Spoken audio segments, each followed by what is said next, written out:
Hello everyone, hope you all are doing good. So today we are going to discuss our next topic जो कि sustainable development and global peace का topic है. I am at third sem, ठीक है जी, और BEd का भी fourth same का ये टॉपिक है. So let's start with the topic that is role of individual in conservation of natural resources, water, energy and food.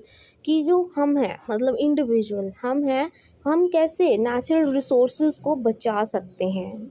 3 natural resources हैं आपके सिलेबस में, वाटर, एनर्जी एंड फूड. इन तीनों चीज़ों को हम कैसे बचा सकते हैं, कौन से स्टेप्स ले सकते हैं, उनके बारे में हम स्टडी करेंगे. So let's first start with the definition कि कंजर्वेशन होता क्या है. कंजर्वेशन होता है कि आप कैसे प्रोटेक्ट करते हो नेचुरल वर्ल्ड को, उन नेचुरल रिसोर्सेज को कैसे प्रोटेक्ट करते हो. जैसे सन से हमें इतनी लाइट मिलती है, क्यों ना हम सोलर एनर्जी यूज़ करें. ठीक है, सॉइल, वाटर, ये सब चीज़ें क्या है, नेचर की तरफ से दी गई हैं और हम क्या करते हैं, इसको बहुत ज़्यादा वेस्ट कर देते हैं. तो इनको ही हमें प्रोटेक्ट करना है, नेचुरल रिसोर्सेज को. ठीक है जी, तो हम इनको कैसे प्रोटेक्ट करेंगे, हम उन चीज़ों के बारे में पढ़ेंगे. So let's start. Conservation, I hope definition is clear. It is defined as protection of the natural world. Then Webster dictionary के अकॉर्डिंग कंजर्वेशन क्या होता है. It is the careful prevention and protection of something. Webster dictionary के according conservation का मतलब होता है carefully किसी चीज़ को प्रिवेंट करना और प्रोटेक्ट करना. ठीक है, सिंपल डेफिनेशंस में आपके लिए लेके आई हूँ ताकि आपके लिए ईजी हो जाए. ठीक है, नाउ नेचुरल रिसोर्सेज क्या होते हैं. Material from the earth that are use to support the life and meet the people's need. ठीक है, अब हमारे नीड्स बहुत सारे हैं, हमें खाना चाहिए, एनर्जी चाहिए, पानी चाहिए, सॉइल चाहिए. ठीक है, सबकी मतलब अपनी अपनी नीड्स हैं. तो वो जितनी सारी चीज़ें हैं सभी इकट्ठा मिलके क्या बनाती हैं, नेचुरल रिसोर्सेज होते हैं वो. Materials from the earth use to support life and meet the people's need, जिससे हमारी ज़रूरतें पूरी होती हैं. जैसे plants, animals, sunlight, mineral, sand, soil, fossil fuels, ये जितने भी रॉ मटेरियल्स हैं ये सारे क्या है, नेचुरल रिसोर्सेज हैं. I hope this is also clear.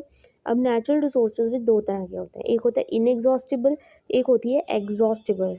ठीक है जी, इनएग्जॉस्टिबल वो होती हैं जो कभी ख़त्म ना हो, कभी भी ख़त्म ना हो. नेचर की तरफ से मतलब एक तरह से हमें ब्लेसिंग है कि ये चीज़ें कभी ख़त्म नहीं होंगी. ठीक है, कॉन्टीन्यूस चलेंगी. जैसे पानी हो गया, सनलाइट हो गया, हवा हो गई, हमें नेचर की तरफ से मिलती है, ये क्या है, कॉन्टीन्यूस है. Nature has blessed us with the unlimited supply of resources. जैसे हवा, वाटर एंड सनलाइट, ये रिसोर्सेज क्या है, इनएग्जॉस्टिबल है और इनको हम रेन्यूएबल रिसोर्सेज भी कहते हैं जो कभी भी ख़त्म नहीं हो सकते. I hope this is clear. Now come with exhaustible. Exhaustible होते हैं जो एक लिमिट तक आप यूज़ कर लोगे बट उसके बाद ख़त्म होना स्टार्ट हो जाएंगे. जैसे आप देख रहे हो हमारे देश में आजकल पॉपुलेशन बहुत ज़्यादा बढ़ रही है, मतलब रिसोर्सेज भी ज़्यादा लग रहे हैं, रिसोर्सेज ज़्यादा लग रहे हैं, उस वजह से वो जल्दी डिप्लीट हो रहे हैं, ख़त्म हो रहे हैं. ठीक है, as human population is increasing at the high rate, we have reached, कितनी पॉपुलेशन है, 7.4 बिलियन आज की डेट में. ठीक है, ह्यूमन इतने सारे रिसोर्सेज यूज़ कर रहे हैं daily daily. If we go at this rate, we will soon reach a day when nature will not provide us with the resources. तो एक दिन ऐसा आएगा कि अगर हम इतने resources यूज़ करते रहे अंधों की तरह, इतना सारा चीज़ें यूज़ करेंगे बिना बात के, तो क्या होगा, एक दिन हमें कोई भी चीज़ नहीं मिलेगी. ठीक है, तो ये सब चीज़ें जो एक लिमिट पे आके ख़त्म हो जाती हैं उनको हम क्या बोलते हैं, एग्जॉस्टिबल रिसोर्सेज, या हम बोलते हैं non renewable resources. I hope ये दोनों आपको क्लियर है कि क्या होते हैं. अब आते हैं मेन टॉपिक जो हमारा है, conservation of water. Conservation of water के लिए हम कौन से स्टेप्स लेंगे तो वो आपको पता होने चाहिए. पहला, whenever possible use a little water as possible. ठीक है जी, जब भी पॉसिबल हो जितना कम पानी यूज़ कर सको उतना कम पानी यूज़ करो. टैप्स चल रही हैं उसको बंद कर दो. ठीक है, पानी लीकेज ना हो ताक करके. Check for water leaks and repair them. ठीक है, देखो कि कहाँ कहाँ लीक कर रहा है पाइप और उसको रिपेयर करवा दो ताकि ज़्यादा पानी वेस्ट ना हो. All industrial and institution can install water sewage treatment plant. जितने भी इंस्टीट्यूशंस हैं, स्कूल्स, कॉलेजेस और इंडस्ट्रीज़ वगैरह हैं, उसमें सीवेज ट्रीटमेंट प्लांट होना चाहिए. ठीक है, ताकि वो वाटर फिल्टर आउट होके कहीं ना कहीं काम आ जाए. देन ड्रिप इरिगेशन यूज़ करना चाहिए. इवनिंग सबसे ज़्यादा बेस्ट टाइम है अगर आपने प्लांट्स को पानी देना है. Rain water harvesting should be installed in the all the houses. Continuous running of water tap should be avoided and take the shorter baths. ठीक है जी, ऐसा नहीं है कि पानी चल रहा है तो नहाते रहो नहाते रहो. Then come conservation of energy. अभी हमने एनर्जी बचानी है तो हम क्या करेंगे. सबसे पहला, switch off the lights and electrical appliances when not in use. जब भी आपको ज़रूरत नहीं है तो स्विच ऑफ कर दो लाइट्स को. ठीक है, जब ज़रूरत है तब ऑन कर लो. To save the most energy switch off power point rather than leave the appliances on standby. ठीक है, इससे अच्छा आप क्या करो, पावर पॉइंट है उसको बंद कर दो, इससे आपकी एनर्जी बच जाएगी. Switch off your computers equipments, जैसे प्रिंटर्स हो गए, वाईफाई हो गए, overnight when not in use. कई बार क्या होता है हम वाईफाई ऐसे ही चला के छोड़ देते हैं, तो वो सब चीज़ें नहीं करनी चाहिए, हमें बंद कर देना चाहिए जब वो चीज़ हमारे काम में नहीं आ रही है. ठीक है जी. Then switch to energy saving LED light globes. तो इससे क्या होता है कि जो एलईडी बल्ब्स होते हैं ना, वो ज़्यादा एनर्जी कंज्यूम करते हैं as compare to LED light globes. तो उससे क्या होगा, हमारी जो कुछ एनर्जी है वो बच जाएगी. Energy efficient globe save up to 80% of your light cost, but LED bulb use less power and last longer. ठीक है, और ज़्यादा देर चलते भी हैं. Then shut the doors and close the curtains. कि जैसे आपने रूम में एसी चलाया है तो आप क्या कर रहे हो कि सिर्फ थोड़ी देर के लिए, जब तक आप रूम में बैठे हो, आपने एसी चलाया और एकदम से आपने रूम ओपन कर दिया जब आप चले गए. तो ऐसा नहीं करना है. ठीक है, अगर आप ज़्यादा देर के लिए उस रूम में हो तो आप एसी या हीटर चला के रख सकते हो ताकि वो ज़्यादा देर तक हीट वो उस रूम में ही रहे. अगर आपने बाहर ही फेंकनी थी बाद में 2-3 मिनट के बाद, तो इससे अच्छा आप उनको ऑन ना ही करो. ठीक है जी. Shut doors to area which are not using and only cool or heat the room while you spend the most time. जो अभी मैंने समझाया. इन कूलर मंथ्स, ठंडी में, मेक श्योर योर कर्टेन्स और blind seals your windows properly windows वगैरह बंद हो, प्रॉपरली सील्ड हो ताकि हवा अंदर ना आए ठंडी. ठीक है. वार्मर मंथ्स में keep your curtain close during a day. जब गर्मी होती है बहुत ज़्यादा तो कर्टेन्स बंद ही रखो क्योंकि ताकि गर्मी अंदर ना आए रूम्स में. ठीक है जी. Next, save energy in how you wash and dry clothes. जैसे आप कपड़े धोते हो तो उसमें भी आप एनर्जी सेव कर सकते हो अपनी. जैसे कि wait until your machine is full before starting a washing cycle.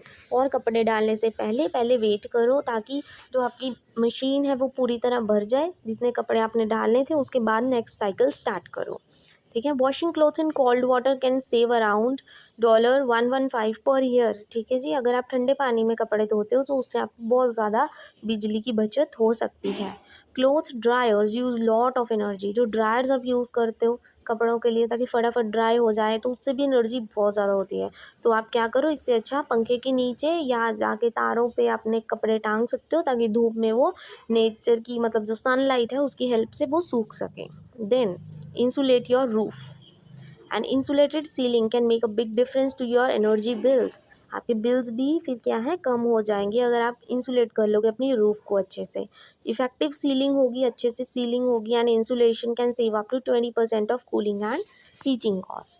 Save money with solar energy. कितनी सारी आप बिजली मतलब यूज़ करते हो, जैसे गैस वगैरह, हमने कोई खाना बनाना है कुछ करते हो तो क्यों ना हम वो एनर्जी मतलब सोलर एनर्जी ले लें सन से. ठीक है. जैसे आपके पास क्या होता है, सोलर कुकर्स होते हैं, उसमें आप खाना बना लो अपना, तो उससे कितना अच्छा आपका खाना भी बन जाएगा, आपकी क्या है बिजली की बचत भी हो जाएगी, आपकी गैस भी बच जाएगी. ठीक है जी. Then use public transport than individual vehicle. कि आपको पब्लिक ट्रांसपोर्ट यूज़ करना चाहिए. ठीक है जी. देन कंजर्वेशन ऑफ फूड, खाना बचाना. Cook required amount of food. जितना खाना चाहिए सिर्फ उतना ही कुक करना चाहिए. ठीक है जी. Don't waste the food, give it to someone before spoiling. Food फेंकने से पहले कि अरे ये तो क्या खाएंगे हम, कल तो खाया था, इसको फेंक दो, ऐसा नहीं करना है, किसी और को दे दो. ठीक है. Don't store large amount of food grains and protect them from damaging insects. ठीक है जी. ज़्यादा अमाउंट में फूड ग्रेन्स मत लेके आओ घर में. ठीक है जी. और प्रोटेक्ट करो या तो उनको इंसेक्ट्स से. Food left overs can be easily transformed into solid. तो आपने देखा ही होगा, जैसे यूट्यूब पे भी आप बहुत सारी वीडियोस देखते हो कि किसी ने जो खाना होता है एक दिन पहले का, तो उसका कुछ भी क्रश वगैरह करके उसके कुछ सैंडविचेस बना लिए, सैलेड बना लिया, कुछ ना कुछ ट्रांसफॉर्मेशन करके एक न्यू डिश बना ली. तो वही चीज़ आपको करनी है ताकि फूड की बचत हो सके. ठीक है जी. बचा हुआ फूड स्टफिंग और फिलिंग में काम आ जाता है. Use air tight containers use करने चाहिए ताकि खाना हमारे ज़्यादा ख़राब ना हो जल्दी. Most of the food item are kept in fridge for storage, ठीक है। It is important to keep a check on refrigerator temperature, कि जब आप खाना फ्रिज में रखते हो तो टेम्परेचर चेक करना भी ज़रूरी है कि कितना है, ताकि फ्रिज में जो खाना रखा है वो ख़राब ना हो जाए, ठीक है जी। तो ये बहुत ईजी सा टॉपिक था, एक छोटे बच्चों की क्लास वाला टॉपिक था, बट फिर भी जब ये आपको प्रोवाइड करना था तो मैंने आज ये भी कंप्लीट कर दिया है, ठीक है जी। So I hope today's video is useful for you, और अगर आपको आज की वीडियो अच्छी लगी हो then please don't forget to like and subscribe my channel. Thank you very much.